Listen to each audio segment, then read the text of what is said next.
guys, and welcome to this week's episode. Now this week's episode will be slightly different. I haven't got a guest this week because I wanted to take the opportunity to mark the occasion. Today, the day that this monologue is released, is exactly 5 years ago to the day that I first launched the podcast or released the first episode of the podcast.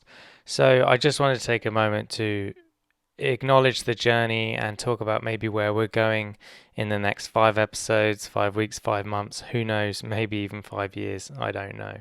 So I guess, before I get into that, 5 years, it's been a lot of work. It's been a big project. I never meant it to be a big project. It was just me following my interests, releasing one episode after another, and it's kind of stuck. And I'm truly grateful for everyone that has listened, whether that's 1 minute or 10,000 minutes. It means a lot. And if you guys weren't listening or no one was listening, I definitely would have stopped a long time ago. So I just wanted to acknowledge you guys, the listeners, and just thank you for your listenership. It really means a lot. So, 5 years have gone by quickly, but equally when I reflect and look back, it feels like a heck of a lot of work. And I've definitely grown. The podcast has evolved and changed. When I started it, I was someone who was kind of really in the grips of this thing we call OCD. And it was really just me, Stuart Ralph, the human, the individual, trying to figure out what was going on in his mind. And if anyone wanted to listen, that was a bonus to me. And I think over the first year, I quickly became, I guess you could call, an advocate. I wanted to advocate for you guys and for anyone struggling with this experience of OCD, and really anyone struggling with any kind of mental health issues. And I guess I've eased into that, and it's, I guess, a label I still hold now. I still consider myself an advocate, someone who advocates for others. And I think that's really what the podcast is. It's advocating for others, for the truth, for finding out what's going on, for sharing hopefully good information. And also in this time I'm on the verge of completing my second master's degree and qualifying as a psychotherapist, specifically with children and adolescents. And my journey's changed. I've gone from being someone in kind of the grips of OCD to progressing my identity more as an advocate. Now I see my identity more as a therapist. But the podcast for me is advocacy, and I think that's where I'd like to keep it. So when I look back, I'm really happy with the episodes we've put out. Had some wonderful guests. I've loved hearing people's stories and sharing those with you guys. I learned something through every episode, and doing this podcast has really helped me with my own research papers that I've done around OCD over my 2 masters, and it continues to help my ideas and opinions evolve of what is this experience of OCD. Why does it happen? How do we, as people, heal from it and grow, more importantly, from it? And when I look back at some of the episodes, would I have done them? Maybe not. I think my views now have changed. But that's part of learning and growing and evolving, is picking up information, looking at it, assessing it, judging it, playing with it, experiencing it, and making a decision for yourself of what you think, I guess, the truth is and what works for you. And I guess that's the kind of note I wanted to put into this is, one of my kind of philosophical principles I try and live by as a therapist is to kind of loosely paraphrase Carl Rogers, who was a humanistic psychologist. He said, and again paraphrasing, something along the lines of, the client knows what hurts and the client knows what heals. And when I work with children and teenagers, I try and keep that in mind of, they know what's going to help them, and I kind of trust their process.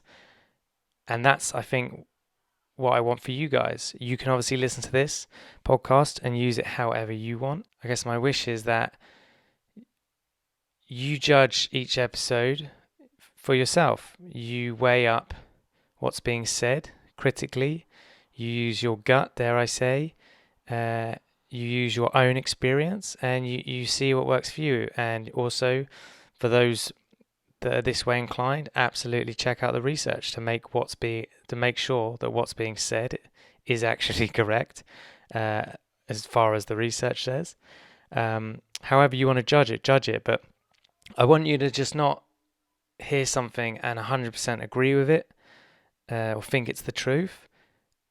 And also don't want you to completely dismiss it. I want you to play with these ideas, to explore them, to trial and test maybe, to think them through against all the criterias that I mentioned before, and really come into each episode with an open mind, and just and use the information for yourself. That's ultimately what I try and do with any information, and I guess I just wanted to share that for you. Not every guest I get on you're going to like or like what they're saying, and maybe sometimes they say stuff that trigger you, and I don't even mean in an OCD sense. I mean as a human, it maybe trigger other things, and other people may hear the same episode and think it's the best thing since sliced bread, and that's okay. We're all individuals, and we're all interpreting information through our own sort of experiences in life. And yeah, I just want you to keep that open mind and play with the information, explore it. And if something doesn't work for you, absolutely discard it. I don't expect everything that's said to work for everyone or to be helpful for everyone. And I just wish for you that you can, with any information in life, use it, explore it, and play with it. And as an individual human being, figure out what's best for you. And upon reflecting over the last 5 years, I really got to thinking where I'm at now as a therapist myself, my views, my beliefs, and my training, and how that may differ sometimes from what's shared on the podcast, and where I want to take the podcast. And I'm absolutely still going to cover CBT and exposure and response prevention therapy, because the research shows that that is the most effective treatment we have at this time. And I think it's a highly useful tool. And it's something I will be using in my own practice.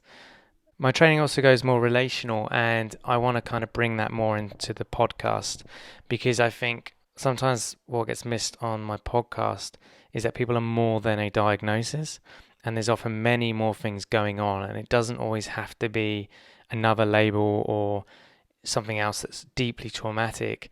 It can be like developmental trauma, little t trauma as they call it,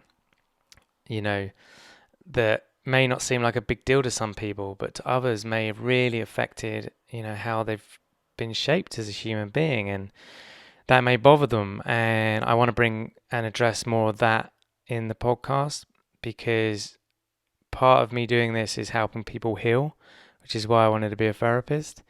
And if I'm just sort of addressing the diagnosis side of OCD and not the whole human being, then I feel I'm not completely doing my job. So I want to kind of bring more of my own practice into the podcast. Just little things initially, like when I ask someone to share their OCD story, just reframing that question to something like, you can now share your OCD story or otherwise. So the idea of this otherwise, because I want to open that up to, you don't just have to talk about OCD. What else do you feel has bothered you, hindered you, affected you, whatever word we want to put there. And I guess I want to open that and open more space for people to share that. And in the therapists, again, still covering CBT and ERP, but also in some episodes starting to explore maybe the more relational side of therapy, trying to work through other stuff and explore other elements that may affect people.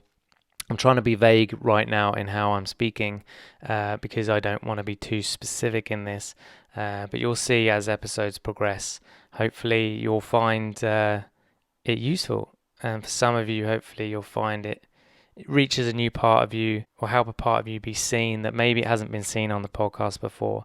And I want to illuminate that, because I feel when we illuminate things in the darkness, they can no longer hide. And that's when we can heal and grow ultimately as human beings.